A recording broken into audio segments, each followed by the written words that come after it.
मंगल भवन अमंगलहारी, द्रवहु सो दशरथ अजिर बिहारी।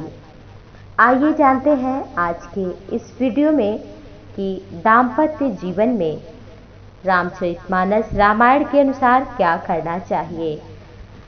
वर्तमान समय में बहुत से ऐसे कपल्स हैं जिनका वैवाहिक जीवन सुखद नहीं है।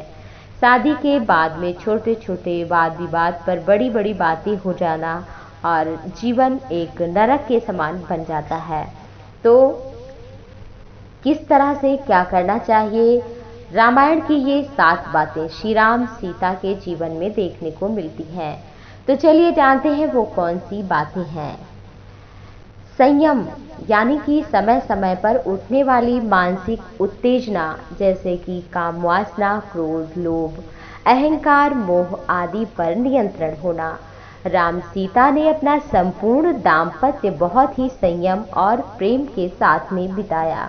वे कहीं भी मानसिक या शारीरिक रूप से अनियंत्रित नहीं हुए, जबकि उनके जीवन में कितनी विपत्तियां आई और एक दूसरे से अलग काफी लंबे समय तक रहे, लेकिन फिर भी उनके जीवन में सदैव प्रेम बना रहा। ये थी उनकी मानसिक स्थिति, ये था उनका संयम। दूसरी बात है संतुष्टि, यानी कि अगर आप एक दूसरे से संतुष्ट नहीं है, सुख सुविधा से संतुष्ट नहीं है, जो भी प्राप्त है उसमें संतोष बनाए रखना। साथ ही साथ कभी कभी ये भी कहना कि जो कुछ है ईश्वर ने बहुत कुछ दिया है, इस तरह से कहना। तो ये रामायण की बात, कभी सीता ने राम से कभी शिकायत नहीं की और राम ने भी सीता का कभी असम्मान नहीं किया। तीसरी बात है संतान। दाम्पत्य जीवन में संतान का बहुत ही महत्वपूर्ण स्थान होता है। पति पत्नी के बीच के संबंध को मधुर और मजबूत बनाते हैं बच्चे। राम और सीता के बीच वनवास को खत्म करने और सीता को पवित्र साबित करने में उनके बच्चों लव और कुश ने बहुत ही महत्वपूर्ण भूमिका निभाई। इसलिए संतान के प्रति भी सजग रहना चाहिए। संतान किस प्रकार होना चाहिए, ये माता पिता को बालक बालिका के आने से पहले ही तय करना होता है। संयम, नियम, सद्विचार के साथ में संतानोत्पत्ति करनी चाहिए। चौथी बात है संवेदनशीलता, एक दूसरे की भावनाओं को समझना और फिर उसकी कद्र करना। राम और सीता के बीच संवेदनाओं का गहरा रिश्ता था। बिना कहे सुने एक दूसरे के मन की बात को समझ लेते थे, जैसा कि केवट के भी प्रसंग से ये बात सामने आती है। भगवान श्री राम के पास केवट को देने के लिए कुछ भी नहीं होता है।